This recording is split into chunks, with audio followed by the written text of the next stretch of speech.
ਜਦੋਂ ਅਸੀਂ ਗਠਬੰਧਨ ਦੇ ਅੰਦਰ ਸੀ ਤੇ 5% ਵੋਟ ਪ੍ਰਾਪਤ ਹੋਇਆ 2017 ਚ। ਅੱਜ ਸਾਨੂੰ ਜਿਨ੍ਹਾਂ ਸੀਟਾਂ ਤੇ ਅਸੀਂ ਲੜਿਆ ਉੱਥੇ ਮਿਲਿਆ 10% ਤੋਂ ਉੱਪਰ। ਕਿ ਬੀਜੇਪੀ ਦੇ ਪ੍ਰਤੀ ਲੋਕਾਂ ਦਾ ਸਨੇਹ ਔਰ ਰੁਝਾਨ ਉਹਨਾਂ ਨੇ ਦੱਸਿਆ ਕਿ ਆਉਣ ਵਾਲਾ ਸਮੇਂ ਜਿਹੜਾ ਉਹ ਬੀਜੇਪੀ ਦਾ। ਗਠਬੰਧਨ ਨਹੀਂ ਸੀ, 117 ਸੀਟਾਂ ਲਈ ਤਿਆਰੀ ਕਰ ਰਹੇ ਸੀ। ਅੱਜ ਪਾर्टी पूरी तैयारी जी है सारिया सीटां नूं ध्यान च रख के शुरू करती है। बाकी निर्णय पार्टी का parliament board JP Nadda ji और केंद्रीय नेतृत्व पंजाब दे नाल सलाह करके करेगा। 6 महीने तो सरकार नूं समझण लगे लग जाते हैं, पर यह की होया कि 1.5 महीने च ही असीं उस सरकार दे अंगेस्ट हो गए, उस सरकार दे पिछे पै गए जिहड़ी कि नवीं पहली बार दिल्ली और दूजी वारी उन्हां दी पंजाब विच सरकार बनी है। एक महीने के अंदर अपना कानून व्यवस्था इस तरीके नाल चरमरा जाएगी कि 6 खिलाड़ियों का कत्ल हो जाएगा। दिन दहाड़े पेट्रोल पंप के उत्ते गोली चल के मारता जाएगा। उस वेले ये भी नहीं सी पता कि ये सरकार बिना तैयारी के झूठी वाहवा लैन लई यह कह देगी कि मैं 25,000 नौकरियां पक्कियां करती। बिना तैयारी दे सरकार कह देगी कि मैं 300 यूनिट बिजली देंगी, फिर अपनी गल्लां तो आपे मुकरेगी। मुख्यमंत्री जी, पंजाब के लोगों ने तुहानू मुख्यमंत्री बनाया है ते तुसी पंजाब नू दिल्ली दे अगे गिरवी ना रखो।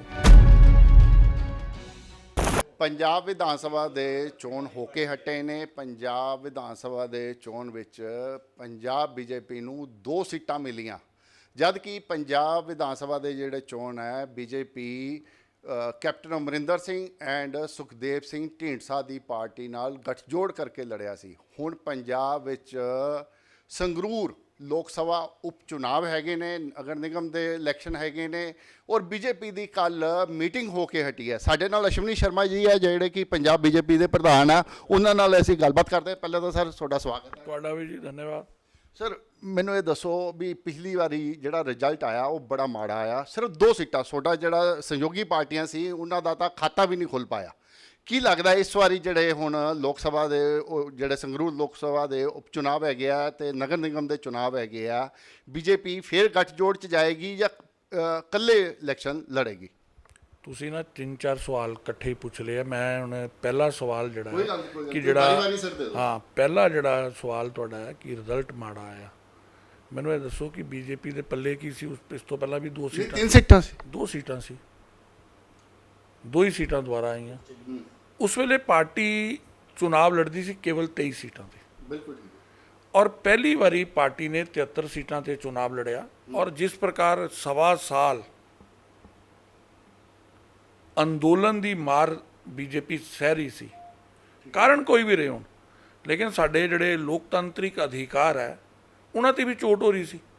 जिहड़ी पार्टी घूम नहीं पा रही सी, बैठकां नहीं कर पा रही सी, रैली नहीं कर पा रही सी, प्रचार नहीं कर पा रही सी, अपना एजेंडा नहीं दस पा रही सी, ऐसी पार्टी ने जिस हिम्मत के नाल कार्यकर्ता ने चुनाव लड़ाया है, ये बाकी पोलीटिकल पार्टियां लिए भी उदाहरण है कि 2 महीने के अंदर पार्टी 23 सीटां ते चुनाव लड़न वाली पार्टी 73 सीटां के उत्ते चुनाव लड़ती है और 73 सीटां के उत्ते 10% तो उपर वोट लैके जाती है।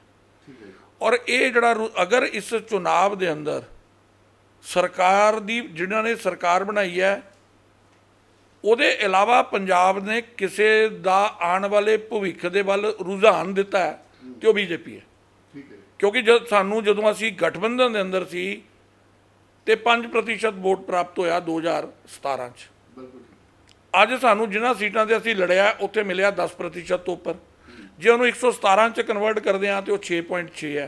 इसदा मतलब की है कि बीजेपी के प्रति लोगों का स्नेह और रुझान उन्होंने दसिया कि आने वाला समय जो बीजेपी का।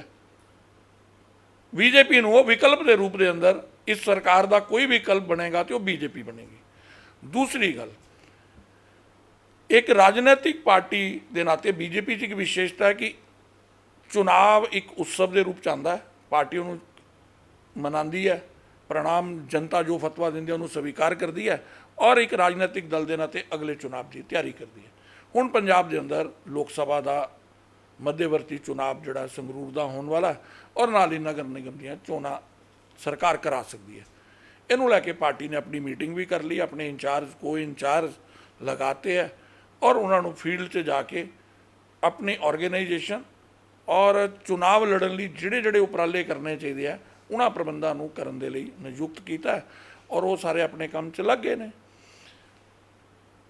ਦੂਸਰੀ ਗੱਲ ਇਹ ਹੈ ਕਿ ਬੀਜੇਪੀ ਕਿਸੇ ਪਰਿਵਾਰ ਦੀ ਪਾਰਟੀ ਨਹੀਂ ਹੈ। ਬੀਜੇਪੀ ਦਾ ਪਾਰਲੀਮੈਂਟ ਬੋਰਡ ਹੈ, ਉਹ ਆਖਿਰ 'ਚ ਤੈਅ ਕਰਦਾ ਹੈ ਕਿ ਚੁਣਾਵ ਪਾਰਟੀ ਸਾਰਾ ਚੁਣਾਵ ਇਕੱਲੇ ਲੜੇਗੀ ਜਾਂ ਸਹਿਯੋਗੀ ਜਿਹੜੇ ਆ ਉਹਨਾਂ ਨੂੰ ਨਾਲ ਰੱਖ ਕੇ ਚਲੇਗੀ। ਉਹ ਨਿਰਣੇ ਸਹੀ ਸਮੇਂ 'ਤੇ ਪਾਰਟੀ ਕਰੇਗੀ। ਲੇਕਿਨ ਜਦੋਂ ਅਸੀਂ ਗਠਬੰਧਨ ਨਹੀਂ ਸੀ 117 ਸੀਟਾਂ ਲਈ ਤਿਆਰੀ ਕਰ ਰਹੇ ਸੀ, ਅੱਜ ਪਾਰਟੀ ਪੂਰੀ ਤਿਆਰੀ ਜਿਹੜੀ ਹੈ ਸਾਰੀਆਂ ਸੀਟਾਂ ਨੂੰ ਧਿਆਨ 'ਚ ਰੱਖ ਕੇ ਸ਼ੁਰੂ ਕਰਤੀ ਹੈ। ਬਾਕੀ ਨਿਰਣੇ ਪਾਰਟੀ ਦਾ ਪਾਰਲੀਮੈਂਟ ਬੋਰਡ JP ਨੱਡਾ ਜੀ ਔਰ ਕੇਂਦਰੀ ਨੇਤਰਤਵ ਪੰਜਾਬ ਦੇ ਨਾਲ ਸਲਾਹ ਕਰਕੇ ਕਰੇਗਾ। ਜੋ ਉੱਥੇ ਨਿਰਣੇ ਹੋਏਗਾ ਉਹਦੇ ਅਨੁਸਾਰ ਅੱਗੇ बढ़ांगे। ਲੇਕਿਨ ਚੁਣਾਵ ਤਾਂ ਸਾਰੀ ਜਗ੍ਹਾ ਹੀ ਲੜਨਾ ਨਾ। ਇਹ ਅਸ਼ਵਨੀ ਜੀ, ਇਹ ਮੰਨਿਆ ਜਾਂਦਾ ਹੈ ਕਿ ਬੀਜੇਪੀ ਸ਼ਹਿਰੀ ਪਾਰਟੀ ਹੈ, ਇਸੇ ਕਰਕੇ ਅਕਾਲੀ ਦਲ ਜਿਸ ਟਾਈਮ ਗੱਠਜੋੜ ਸੀਗਾ, ਅਕਾਲੀ ਦਲ ਨੇ ਸ਼ਹਿਰੀ ਜਿਹੜੀਆਂ ਸੀਟਾਂ ਸੀ ਬੀਜੇਪੀ ਨੂੰ ਦਿੰਦੇ ਸੀ ਔਰ ਬੀਜੇਪੀ ਨੂੰ ਰੱਖਿਆ ਵੀ ਇਸੇ ਕਰਕੇ ਸੀਗਾ ਵੀ ਸ਼ਹਿਰ 'ਚ ਬੀਜੇਪੀ ਦਾ ਹੋਲਡ ਹੈਗਾ, ਪਿੰਡ ਵਾਲੇ ਪਾਸੇ ਅਕਾਲੀ ਦਲ ਦਾ ਹੋਲਡ ਸੀਗਾ ਤੇ ਦੋਨੋਂ ਗੱਠਜੋੜ ਕਰਕੇ ਸਰਕਾਰ ਬਣਾ ਵੀ ਲੈਂਦੇ ਸੀਗੇ। ਹੁਣ ਜਿਹੜੇ ਇਲੈਕਸ਼ਨ ਹੈ ਉਹ ਸ਼ਹਿਰੀ ਇਲੈਕਸ਼ਨ ਹੈਗੇ ਆ ਤੇ ਤੁਹਾਨੂੰ ਨਹੀਂ ਲੱਗਦਾ ਵੀ ਬੀਜੇਪੀ ਇਹ ਚਾਹੇਗੀ ਵੀ ਸ਼ਹਿਰੀ ਇਲੈਕਸ਼ਨ ਹੈ ਤਾਂ ਅਸੀਂ ਇਕੱਲੇ ਮੈਦਾਨ 'ਚ ਉਤਰੀਏ? ਪਹਿਲੀ ਗੱਲ ਤੇ ਹੈ ਕਿ ਇਹ ਮੀਡੀਆ ਦੀ ਕ੍ਰੀਏਸ਼ਨ ਹੈ। ਉਸ ਵੇਲੇ ਹੀ 23 ਸੀਟਾਂ ਤੇ ਲੜਦੇ ਸੀ। ਅੱਜ ਉਹ ਗਠਬੰਧਨ, ਮੈਂ ਉਸ ਵੇਲੇ ਵੀ ਕਿਹਾ ਸੀ ਕਿ ਉਸ ਵੇਲੇ ਪੰਜਾਬ ਦੇ ਹਾਲਾਤ ਐਸੇ ਸੀ ਕਿ ਪੰਜਾਬ ਦੇ ਅੰਦਰ ਭਾਈਚਾਰਾ ਬਣਿਆ ਰਹੇ, ਪੰਜਾਬ ਦੀ ਸਮਾਜਿਕ ਪੰਜਾਬ ਨਵਾਂ ਆਤੰਕਵਾਦ ਚੋਂ ਨਿਕਲਿਆ ਸੀ। ਉਸ ਵੇਲੇ ਉਹ ਪੰਜਾਬ ਦੀ ਜ਼ਰੂਰਤ ਸੀ। ਬੀਜੇਪੀ ਨੇ ਰਾਜਨੀਤਿਕ ਘਾਟਾ ਖਾ ਕੇ ਉਸ ਵੇਲੇ ਉਹ ਕੀਤਾ। ਲੇਕਿਨ ਅੱਜ ਦੇਸ਼ ਦਾ ਅਗਰ ਨੂੰ ਪੂਰੀ ਨਜ਼ਰ ਮਾਰੀਏ, 303 ਸੀਟਾਂ ਵਾਲੀ ਪਾਰਟੀ ਹਰ ਪਿੰਡ ਹਰ ਖਲਿਆਣ ਦੇ ਅੰਦਰ ਹੈ। ਦੇਸ਼ ਦੇ ਪ੍ਰਧਾਨ ਮੰਤਰੀ ਨਰਿੰਦਰ ਭਾਈ ਮੋਦੀ, ਪੰਜਾਬ ਵੀ ਉਸ ਤੋਂ ਵਾਂਝਾ ਨਹੀਂ ਹੈ। ਜਿਹੜੀ ਮਰਜ਼ੀ ਨੁੱਕਰ 'ਚ ਚੱਲ ਜਾਓ, ਨਰਿੰਦਰ ਭਾਈ ਮੋਦੀ ਨੂੰ ਸਭ ਲੋਕ ਜਾਣਦੇ ਨੇ ਆਪਣੇ ਦੇਸ਼ ਦੇ ਪ੍ਰਧਾਨ ਮੰਤਰੀ ਦੇ ਨਾਤੇ, ਬੀਜੇਪੀ ਦੇ ਨੇਤਾ ਦੇ ਨਾਤੇ ਵੀ। ਇਸ ਕਰਕੇ ਹੁਣ ਜਿਹੜਾ ਅਸੀਂ ਚੁਣਾਵ ਲੜਿਆ 73 ਸੀਟਾਂ ਤੇ, ਜਿਹੜੀਆਂ ਬਾਕੀ ਸੀਟਾਂ ਲੜੀਆਂ ਇਹ ਪਿੰਡੂ ਹੀ ਸੀ। ਇਸ ਕਰਕੇ ਇਹ ਮੈਨੂੰ ਲੱਗਦਾ ਕਿ ਹੁਣ ਮੀਡੀਆ ਨੂੰ ਇਹ ਕ੍ਰੀਏਸ਼ਨ ਬੰਦ ਕਰਨੀ ਚਾਹੀਦੀ ਹੈ। ਬੀਜੇਪੀ ਪੰਜਾਬੀਆਂ ਦੀ ਪਾਰਟੀ ਹੈ, ਪੰਜਾਬ ਦੀ ਪਾਰਟੀ ਹੈ, ਪੰਜਾਬੀਅਤ ਦੀ ਪਾਰਟੀ ਹੈ। ਸ਼ਹਿਰੀ ਪਿੰਡ ਦਾ ਵਕਫਾ ਸਾਡੇ ਲਈ ਕੋਈ ਨਹੀਂ। ਸਾਡੇ ਲਈ ਪਿੰਡ ਵੀ ਮਹੱਤਵਪੂਰਨ ਨੇ, ਸ਼ਹਿਰੀ ਵੋਟਰ ਵੀ ਮਹੱਤਵਪੂਰਨ ਹੈ। ਅਸ਼ਵਨੀ ਜੀ, ਹੁਣੀ 1.5 ਮਹੀਨਾ ਪਹਿਲਾਂ ਇਲੈਕਸ਼ਨ ਹੋ ਕੇ ਹਟੇ ਨੇ ਪੰਜਾਬ ਵਿੱਚ ਔਰ ਤੁਸੀਂ ਦੇਖੋ ਜਿਹੜੇ ਰਿਜ਼ਲਟ ਆਏ ਨੇ ਉਸ ਵਿੱਚ ਆਮ ਆਦਮੀ ਪਾਰਟੀ ਲਾਰਜੈਸਟ ਔਰ ਪਹਿਲੀ ਵਾਰ 92 ਸੀਟਾਂ ਕਿਸੇ ਪਾਰਟੀ ਨੂੰ ਮਿਲੀਆਂ। यही ਸਥਿਤੀ ਵਿੱਚ ਜਦੋਂ ਹੁਣ ਕਾਰਪੋਰੇਸ਼ਨ ਤੇ ਲੋਕ ਸਭਾ ਦੇ ਉਪ ਚੁਣਾਵ ਹੈਗੇ ਆ, ਤੁਹਾਨੂੰ ਲੱਗਦਾ ਵੀ ਤੁਸੀਂ ਮਤਲਬ ਬੀਜੇਪੀ ਜਿਹਦੀਆਂ ਸਿਰਫ 2 ਸੀਟਾਂ ਆਈਆਂ ਉਹ ਟੱਕਰ ਦੇ ਪਾਏਗੀ ਯਹੀ ਪਾਰਟੀ ਨੂੰ ਜਿਹਦੀਆਂ 92 ਸੀਟਾਂ ਆਈਆਂ ਹੁਣ? ਪਹਿਲੀ ਗੱਲ ਤੇ ਇਹ ਹੈ ਕਿ ਵਿਧਾਨ ਸਭਾ ਦਾ ਚੁਣਾਵ, ਲੋਕ ਸਭਾ ਦਾ ਚੁਣਾਵ ਔਰ ਨਗਰ ਨਿਗਮ ਦੇ ਚੁਣਾਵ, ਇਹਨਾਂ ਤਿੰਨਾਂ ਚੁਣਾਵਾਂ ਦਾ ਸੁਭਾਅ ਅਲੱਗ-ਅਲੱਗ ਹੈ।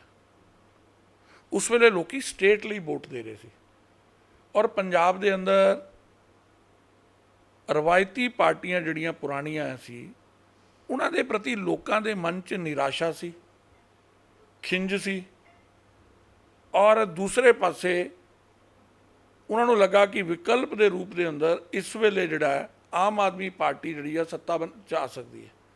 ਲੋਕਾਂ ਨੇ ਉਹਨੂੰ ਚੁਣ ਲਿਆ। ਅੱਜ ਲੋਕ ਸਭਾ ਦੇ ਚੁਣਾਵ 'ਚ ਦੇਸ਼ ਦਾ ਪ੍ਰਧਾਨ ਮੰਤਰੀ ਕੌਣ ਹੈ?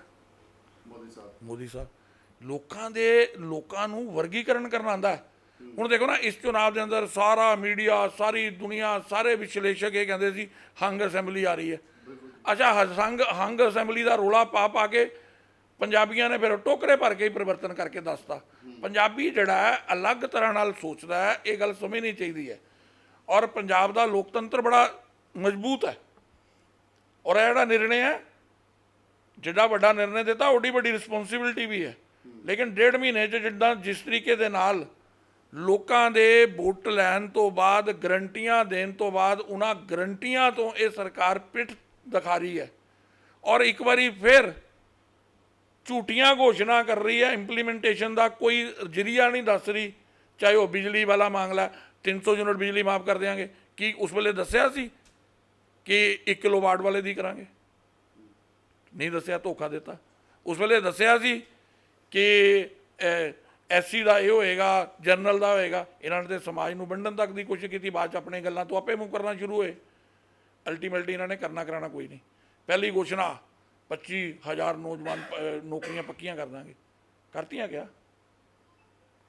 ਇਸ ਕਰਕੇ 1000 ਰੁਪਇਆ ਦੇਣਾ ਸ਼ੁਰੂ ਕਰਤਾ ਕਿਆ?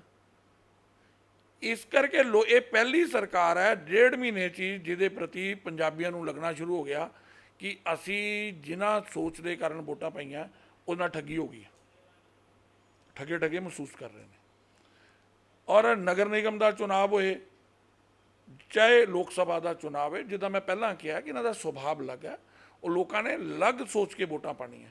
ਔਰ ਇੱਕ ਪੋਲੀਟੀਕਲ ਪਾਰਟੀ ਦੇ ਨਾਤੇ ਭਾਰਤੀ ਜਨਤਾ ਪਾਰਟੀ ਪੂਰੀ ਹਿੰਮਤ ਦੇ ਨਾਲ, ਪੂਰੀ ਦਲੇਰੀ ਨਾਲ, ਆਪਣੇ ਏਜੰਡੇ ਦੇ ਨਾਲ ਨਗਰ ਨਿਗਮ ਦਾ ਚੁਣਾਵ ਔਰ ਲੋਕ ਸਭਾ ਦਾ ਚੁਣਾਵ ਲੜੇਗੀ। ਅਸ਼ਮੀ ਜੀ, ਇੱਕ ਗੱਲ ਸਮਝ ਨਹੀਂ ਆਉਂਦੀ, ਜਿਸ ਟਾਈਮ ਵੀ ਕੋਈ ਨਵੀਂ ਪਾਰਟੀ ਸਰਕਾਰ ਬਣਾਉਂਦੀ ਹੈ ਜਾਂ ਜਦੋਂ ਵੀ ਕਿਸੇ ਨਵੀਂ ਸਰਕਾਰ ਦਾ ਗਠਨ ਹੁੰਦਾ ਹੈ, ਅਸੀਂ ਹਮੇਸ਼ਾ ਹੀ ਇਹ ਜਿਹੜੀ ਪੁਰਾਣੀ ਰਵਾਇਤ ਚੱਲਦੀ ਆ ਰਹੀ ਹੈ, ਆਪਾਂ ਪਹਿਲੇ ਹੀ ਹਮੇਸ਼ਾ ਅਸੀਂ 6 ਮਹੀਨੇ ਉਹਨਾਂ ਨੂੰ ਦੰਦੇ ਹੁੰਦੇ ਸੀਗੇ ਵੀ 6 ਮਹੀਨੇ ਚੱਲ ਯਾਰ 6 ਮਹੀਨੇ ਦੇਖ ਲਈਏ, 6 ਮਹੀਨੇ 'ਚ ਕੀ ਕਰਦੇ। ਉਸ ਤੋਂ ਬਾਅਦ ਆਪਾਂ ਉਹਨਾਂ ਦੇ ਉੱਤੇ ਕਿੰਤੂ ਪ੍ਰੰਤੂ ਕਰਨਾ ਸ਼ੁਰੂ ਕਰਦੇ ਸੀ, ਕਿਉਂਕਿ ਆਪਾਂ ਇਹ ਮੰਨਦੇ ਸੀਗੇ ਵੀ 6 ਮਹੀਨੇ ਤਾਂ ਸਰਕਾਰ ਨੂੰ ਸਮਝਣ ਲੱਗੇ ਲੱਗ ਜਾਂਦੇ ਆ। ਪਰ ਇਹ ਕੀ ਹੋਇਆ ਕਿ 1.5 ਮਹੀਨੇ 'ਚ ਹੀ ਅਸੀਂ ਉਸ ਸਰਕਾਰ ਦੇ ਅੰਗੇਸਟ ਹੋ ਗਏ, ਉਸ ਸਰਕਾਰ ਦੇ ਪਿੱਛੇ ਪੈ ਗਏ, ਜਿਹੜੀ ਕਿ ਨਵੀਂ ਪਹਿਲੀ ਵਾਰ ਦਿੱਲੀ ਔਰ ਦੂਜੀ ਵਾਰੀ ਉਹਨਾਂ ਦੀ ਪੰਜਾਬ ਵਿੱਚ ਸਰਕਾਰ ਬਣੀ ਆ। ਔਰ ਜਿਹੜੇ ਪੰਜਾਬ ਵਿੱਚ ਸੀਐਮ ਬਣੇ ਆ ਜਾਂ ਮੰਤਰੀ ਬਣੇ ਆ, ਉਹ ਪਹਿਲੀ ਵਾਰ ਬਣੇ ਆ। ਤੁਹਾਨੂੰ ਨਹੀਂ ਲੱਗਦਾ ਵੀ ਇਹਨਾਂ ਨੂੰ ਟਾਈਮ ਦਿੱਤਾ ਜਾਣਾ ਚਾਹੀਦਾ? ਉਹਨਾਂ ਨੂੰ ਨਹੀਂ ਲੱਗਦਾ ਕਿ ਮੈਨੂੰ ਟਾਈਮ ਹਿਮਾਚਲ ਦੀ ਜਗ੍ਹਾ, ਗੁਜਰਾਤ ਦੀ ਜਗ੍ਹਾ ਪੰਜਾਬ ਨੂੰ ਦੇਣਾ ਚਾਹੀਦਾ? ਪਹਿਲੀ ਗੱਲ ਹੈ ਕਿ ਜਦੋਂ ਉਹ ਬਣੇ ਸਭ ਨੇ ਉਹਨਾਂ ਨੂੰ ਸ਼ੁਭਕਾਮਨਾਵਾਂ ਦਿੱਤੀ, ਔਰ ਸਭ ਨੇ ਇਹ ਕਿਹਾ ਕਿ ਇਹ ਸਰਕਾਰ ਨਵੀਂ ਬਣੀ ਹੈ, ਇਹਨੂੰ ਅਸੀਂ ਸਮੇਂ ਦੇਣਾ ਚਾਹੁੰਦੇ ਹਾਂ। ਲੇਕਿਨ ਉਸ ਵੇਲੇ ਸਾਨੂੰ ਇਹ ਨਹੀਂ ਸੀ ਪਤਾ ਕਿ ਇੱਕ ਮਹੀਨੇ ਦੇ ਅੰਦਰ ਆਪਣਾ ਕਾਨੂੰਨ ਵਿਵਸਥਾ ਇਸ ਤਰੀਕੇ ਨਾਲ ਚਰਮਰਾ ਜਾਏਗੀ ਕਿ 6 ਖਿਲਾੜੀਆਂ ਦਾ ਕਤਲ ਹੋ ਜਾਏਗਾ, ਦਿਨ ਦਹਾੜੇ ਪੈਟਰੋਲ ਪੰਪ ਦੇ ਉੱਤੇ ਗੋਲੀ ਚੱਲ ਕੇ ਮਾਰਤਾ ਜਾਏਗਾ। ਉਸ ਵੇਲੇ ਇਹ ਵੀ ਨਹੀਂ ਸੀ ਪਤਾ ਕਿ ਇਹ ਸਰਕਾਰ ਬਿਨਾਂ ਤਿਆਰੀ ਦੇ ਝੂਠੀ ਵਾਹਵਾ ਲੈਣ ਲਈ ਇਹ ਕਹਿ ਦੇਗੀ ਕਿ ਮੈਂ 25,000 ਨੌਕਰੀਆਂ ਪੱਕੀਆਂ ਕਰਤੀਆਂ। ਬਿਨਾਂ ਤਿਆਰੀ ਦੇ ਸਰਕਾਰ ਕਹਿ ਦੇਗੀ ਕਿ ਮੈਂ 300 ਯੂਨਿਟ ਬਿਜਲੀ ਦੇਵਾਂਗੀ, ਫਿਰ ਆਪਣੀਆਂ ਗੱਲਾਂ ਤੋਂ ਆਪੇ ਮੁੱਕਰੇਗੀ ਕਿ 1 ਕਿਲੋਵਾਟ ਤੇ ਦੇਵਾਂਗੀ ਜਾਂ 2 ਕਿਲੋ ਤੇ ਦੇਵਾਂਗੀ ਜਾਂ 3 ਕਿਲੋ ਤੇ ਦੇਵਾਂਗੀ। ਇਹ ਸਰਕਾਰ ਨੇ ਗਤੀ ਇੰਨੀ ਤੇਜ਼ ਕਰ ਲਈ ਬਿਨਾਂ ਸਮਝੇ, ਬਿਨਾਂ ਆਪਣਾ ਪੱਲਾ ਦੇਖੇ। ਪਹਿਲੀ ਸਰਕਾਰ ਦੇਖੀ ਹੋਣੀ ਹੈ ਜਿਨ 1 ਮਹੀਨੇ ਦੇ ਅੰਦਰ 5500 ਕਰੋੜ ਰੁਪਇਆ ਕਰਜ਼ਾ ਲੈ ਲਿਆ। ਕਾਹਦੇ ਲਈ ਲੈ ਲਿਆ? ਐਸਾ ਕੀ ਕੀਤਾ ਉਹਨਾਂ ਨੇ ਲੋਕਾਂ ਦੇ ਲਈ? ਇਹ ਸਾਰੀਆਂ ਗੱਲਾਂ ਨੇ ਮਜਬੂਰ ਕੀਤਾ ਕਿ ਨਹੀਂ ਭਾਈ, ਇਹ ਸਰਕਾਰ ਨੂੰ ਜਗਾਓ, ਇਹ ਸਰਕਾਰ ਨੂੰ ਯਾਦ ਦਿਲਾਓ ਉਹਦੀਆਂ ਗਰੰਟੀਆਂ, ਔਰ ਇਸ ਸਰਕਾਰ ਨੂੰ ਇਹ ਵੀ ਯਾਦ ਦਿਲਾਓ ਕਿ ਭਾਈ ਮੁੱਖ ਮੰਤਰੀ ਜੀ, ਪੰਜਾਬ ਦੇ ਲੋਕਾਂ ਨੇ ਤੁਹਾਨੂੰ ਮੁੱਖ ਮੰਤਰੀ ਬਣਾਇਆ ਹੈ ਤੇ ਤੁਸੀਂ ਪੰਜਾਬ ਨੂੰ ਦਿੱਲੀ ਦੇ ਅੱਗੇ ਗਿਰਵੀ ਨਾ ਰੱਖੋ। ਇਸ ਕਰਕੇ ਮਜਬੂਰ ਕੀਤਾ ਇਸ ਸਰਕਾਰ ਨੇ ਕਿ ਇਤਨੀ ਜਲਦੀ ਬੋਲਿਆ ਜਾਏ। ਅੱਜ ਵੀ ਅਸੀਂ ਕਹਿ ਰਹੇ ਹਾਂ ਸਾਰਥਕ ਕੰਮ ਕਰੋ, ਬਿਲਕੁਲ ਸਹਿਯੋਗ ਮਿਲੇਗਾ, ਲੇਕਿਨ ਹਵਾ 'ਚ ਨਾ ਉਡਾਈ ਜਾਓ। ਇਹਨਾਂ ਦਾ ਆਦਤ ਹੈ ਗੱਲ ਬੋਲੋ ਤੇ ਦੌੜ ਜਾਓ, ਉਹ ਨਹੀਂ ਕਰਨ ਦੇਣਾ। ਡਰ ਤਾਂ ਨਹੀਂ ਹੈ? ਕਿਹਦਾ ਡਰ? ਕਿਸ ਗੱਲ? ਪੰਜਾਬ ਤੋਂ ਬਾਅਦ ਹਿਮਾਚਲ ਜਾਂ ਕਦੇ ਗੁਜਰਾਤ ਕਿਹਦਾ ਡਰ? ਲੜ ਕੇ ਦੇਖ ਲਿਆ ਉੱਤਰ ਪ੍ਰਦੇਸ਼ 'ਚ, ਉੱਤਰਾਖੰਡ 'ਚ ਵੀ ਲੜ ਕੇ ਦੇਖ ਲਿਆ, ਗੋਆ 'ਚ ਵੀ ਲੜ ਕੇ ਦੇਖ ਲਿਆ, ਕੀ ਮਿਲਿਆ? ਜ਼ਮਾਨਤਾਂ ਜ਼ਬਤ ਨੇ। ਪੰਜਾਬ ਦੇ ਅੰਦਰ ਵੀ ਜੇਕਰ ਇਹ ਕਿਸਾਨ ਅੰਦੋਲਨ ਨਾ ਹੁੰਦਾ, ਪੰਜਾਬੀਆਂ ਦੀ ਪਹਿਲੀ ਪਸੰਦ ਬੀਜੇਪੀ ਹੁੰਦੀ, ਆਮ ਆਦਮੀ ਪਾਰਟੀ ਨਾ ਹੁੰਦੀ। ਅੱਜ ਤੁਸੀਂ ਜਾ ਕੇ ਪੁੱਛੋ ਸਹੀ ਲੋਕਾਂ ਨੂੰ, ਉਹ ਬੀਜੇਪੀ ਦੇ ਅੰਦਰ ਆਸ ਦੇਖਦੇ ਨੇ। ਉਹਨਾਂ ਨੂੰ ਲੱਗਦਾ ਕਿ ਅਗਰ ਪੰਜਾਬ ਦੇ ਮੁੱਦਿਆਂ ਨੂੰ ਕੋਈ ਐਡਰੈਸ ਕਰ ਸਕਦਾ, ਅਗਰ ਪੰਜਾਬੀਅਤ ਨੂੰ ਕੋਈ ਐਡਰੈਸ ਕਰ ਸਕਦਾ, ਜਾਂ ਪੰਜਾਬ ਦੇ ਲੋਕਾਂ ਦੀਆਂ ਆਸਥਾ ਨਾਲ ਜੁੜੇ ਹੋਏ ਮੁੱਦਿਆਂ ਨੂੰ ਕਿਸੇ ਨੇ ਐਡਰੈਸ ਕੀਤਾ ਤੇ ਉਹ ਨਰਿੰਦਰ ਮੋਦੀ ਨੇ ਕੀਤਾ। ਗੁਰੂ ਤੇਗ ਬਹਾਦਰ ਜੀ ਦਾ 400 ਸਾਲਾ ਲਾਲ ਕਿਲੇ ਤੇ ਮਨਾਣਾ, ਉਸ ਕਿਲੇ ਤੇ ਮਨਾਣਾ ਜਿੱਥੋਂ ਫਰਮਾਨ ਜਾਰੀ ਹੋਇਆ ਸੀ ਉਹਨਾਂ ਦੇ ਸਿਰ ਨੂੰ ਅਲੱਗ ਕਰਨ ਦਾ, ਕਤਲ ਦਾ, ਉੱਥੇ ਉਹਨਾਂ ਦੇ ਜੈ ਘੋਸ਼ ਹੋਣਾ, ਉਹਨਾਂ ਨੂੰ ਸਮਰਨ ਕਰਨਾ। ਅੱਜ ਪੰਜਾਬੀਆਂ ਨੂੰ ਜਾ ਕੇ ਪੁੱਛੋ ਸਹੀ, ਪੰਜਾਬੀਆਂ ਨੂੰ ਲੱਗਦਾ ਕਿ ਸੱਚੇ ਮਨ ਦੇ ਨਾਲ ਅਗਰ ਸਿੱਖ ਪਰੰਪਰਾਵਾਂ ਦੀ ਰਾਖੀ ਕੋਈ ਕਰ ਰਿਹਾ ਲੋਕਾਂ ਨੂੰ। ਤੇ ਉਹ ਨਰਿੰਦਰ ਭਾਈ ਮੋਦੀ ਦੀ ਸਰਕਾਰ ਹੈ। ਪਹਿਲਾਂ ਵੀ ਕਈ ਸਰਕਾਰਾਂ ਆਈਆਂ। ਗੁਰੂ ਪੁੱਤਰਾਂ ਦੇ ਸ਼ਹਾਦਤ ਨੂੰ ਨਮਨ ਕਰਦੇ ਹੋਏ ਸ਼ਹੀਦੀ ਦਿਵਸ ਪਹਿਲਾਂ ਕਿਉਂ ਨਹੀਂ ਘੋਸ਼ਿਤ ਹੋ ਗਿਆ ਬਾਲ ਦਿਵਸ ਦੇ ਨਾਂ ਦੇ ਉੱਤੇ? ਕਰਤਾਰਪੁਰ ਕੋਰੀਡੋਰ ਲਾਂਘਾ ਤਾਂ ਕਾਂਗਰਸ ਦੀ ਦੇਣ ਸੀ ਨਾ। ਉਸ ਵੇਲੇ ਦੇ ਨੇਤਰਤਵ ਨੇ ਅਗਰ ਗਲਤੀ ਨਾ ਕੀਤੀ ਹੁੰਦੀ ਤਾਂ ਸ਼੍ਰੀ ਕਰਤਾਰਪੁਰ ਸਾਹਿਬ ਹਿੰਦੁਸਤਾਨ ਦਾ ਹਿੱਸਾ ਹੁੰਦੇ। ਲੋਕੀ ਸਮਝ ਰਹੇ ਨੇ ਕਿ ਅਗਰ ਪੰਜਾਬ ਦੇ ਮੁੱਦਿਆਂ ਨੂੰ, ਪੰਜਾਬੀਅਤ ਨੂੰ ਸੱਚਾ ਪਿਆਰ ਕੋਈ ਕਰਦਾ ਤੇ ਉਹ ਨਰਿੰਦਰ ਮੋਦੀ ਕਰਦੇ ਨੇ। ਇਹ ਨਾਲੇਜ ਸ਼ੇਅਰਿੰਗ ਜਿਹੜਾ ਐਗਰੀਮੈਂਟ ਹੋਇਆ 2 ਸਟੇਟਾਂ 'ਚ ਹੋਇਆ, 2 ਮੁੱਖ ਮੰਤਰੀਆਂ 'ਚ ਹੋਇਆ, ਇਸ ਦਾ ਵਿਰੋਧ ਕਿਉਂ? ਕੋਈ ਅੱਛੀ ਚੀਜ਼ ਅਗਰ ਕਿਤੋਂ ਮਿਲਦੀ ਹੈ ਤਾਂ ਉਹ ਲੈ ਲੈਣੀ ਚਾਹੀਦੀ ਹੈ, ਉਸ ਦਾ ਵਿਰੋਧ ਕਿਉਂ? ਮੇਰਾ ਇਹ ਕਹਿਣਾ ਹੈ ਕਿ ਪਹਿਲੇ ਜਿਹੜੇ ਅਲੱਗ-ਅਲੱਗ ਸਟੇਟਾਂ ਦੂਜੇ ਸਟੇਟਾਂ 'ਚ ਜਾ ਕੇ ਐਜੂਕੇਸ਼ਨ, ਚਾਹੇ ਸਫਾਈ ਦਾ ਮਾਮਲਾ ਹੈ, ਚਾਹੇ ਦੂਸਰੇ ਮੁੱਦੇ ਜਾਂਦੀਆਂ ਨਹੀਂ ਸੀ, ਐਗਰੀਮੈਂਟ ਹੁੰਦਾ ਸੀ ਕੋਈ? ਇਹ ਐਗਰੀਮੈਂਟ ਜਿਹੜਾ ਹੈ ਇਹ ਹਿਡਨ 'ਚ ਕੁਝ ਹੋਰ ਹੈ।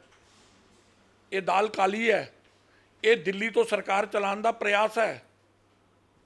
ਕੌਣ ਰੋਕਦਾ? ਜਾ ਕੇ ਤੁਸੀਂ ਦੇਖੋ। ਔਰ ਨਾਲੇ ਹੁਣ ਸੁਣ ਲਓ, ਦਿੱਲੀ ਵਾਲੇ ਡੈਮੋ ਦਿਖਾਉਂਦੇ ਨੇ, ਪੂਰੀ ਪਿਕਚਰ ਨਹੀਂ ਦਿਖਾਉਂਦੇ। ਉਹ 10 ਸਕੂਲ ਦਿਖਾ ਦੇਗਾ ਜਿਹੜੇ ਖਰਾਬ ਆ, ਉਹ ਲੋਕਾਂ ਦੇ ਸਾਹਮਣੇ ਨਹੀਂ ਆਉਂਦੇ ਨੇ।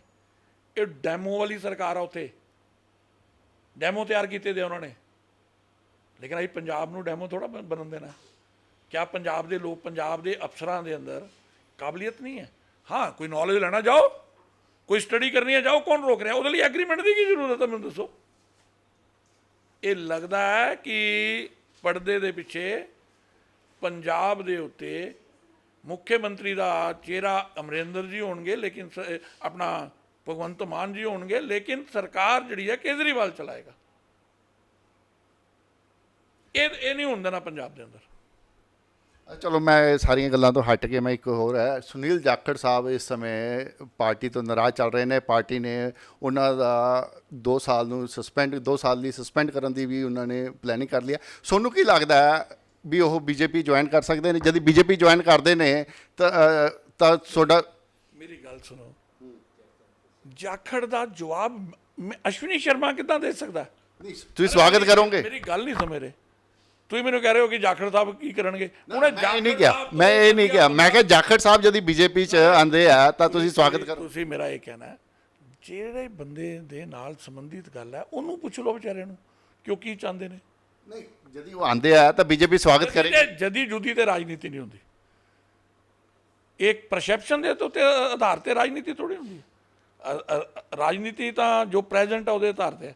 ਔਰ ਪ੍ਰੈਜ਼ੈਂਟ ਇਹ ਹੈ ਕਿ ਜਾਖੜ ਸਾਹਿਬ ਤੋਂ ਜ਼ਿਆਦਾ ਉਚਿਤ ਵਿਅਕਤੀ ਕੋਈ ਨਹੀਂ ਕਿ ਉਹਨਾਂ ਦੀ ਅਗਲੀ ਲਾਈਨ ਕੀ ਹੈ ਇਹਨੂੰ ਦੱਸਣ ਲਈ। ਚਲੋ, ਥੈਂਕ ਯੂ। ਇਹ ਸੀਗੇ ਅਸ਼ਵਨੀ ਸ਼ਰਮਾ ਜੀ। ਮੈਂ ਦਿਨੇਸ਼ ਗੋਇਲ, ਕੈਮਰਾਮੈਨ ਦੀਪਕ ਦੇ ਨਾਲ ਦੈਨਿਕ ਸਵੇਰਾ ਟੀਵੀ ਲਈ ਚੰਡੀਗੜ੍ਹ ਤੋਂ। All world open challenge 17 time gold medallist Mian Rafiq Mohammad, पंडित मौलवी बेगम तांत्रिक, इन्हां चोरा ठग्गां तो सावधान। स्पेशलिस्ट वशीकरण, सट्टा नंबर, लव मैरिज, पति पत्नी च अनबन, विदेश च पक्का होना, कारोबार दा ना चलना, सिर्फ 31 घंटियां विच समाधान। फ्री फ्री फ्री मियां रफीक मोहम्मद। मोबाइल 84 374 94 647, 84 374 94 648। बाबा फतेह खान, पंजाब दे नंबर 1 तांत्रिक, बंगाल तो सिद्धि प्राप्त, पक्का कम पक्का हल, 101% गारंटी, अस्टाम पेपर समेत। सब तो पहला कम करन दा वादा, नौकरी, प्रमोशन, कारोबार च परेशानी, घर च झगड़ा, बरकत, औलाद कहड़े तो बाहर होना, कोर्ट केस, तलाक, प्रॉपर्टी डिस्प्यूट, गुप्त रोग, पुराना दर्द, पति पत्नी चनपन, जादू टोना, लव मैरिज, मोहनी वशीकरण करवाना जा तुड़वाना, सौतन दुश्मन तो छुटकारा सदा लई, रुस्से नूं मनाउणा प्यार मोहब्बत। संपर्क करो बाबा फतेह खान 99 586 35 478।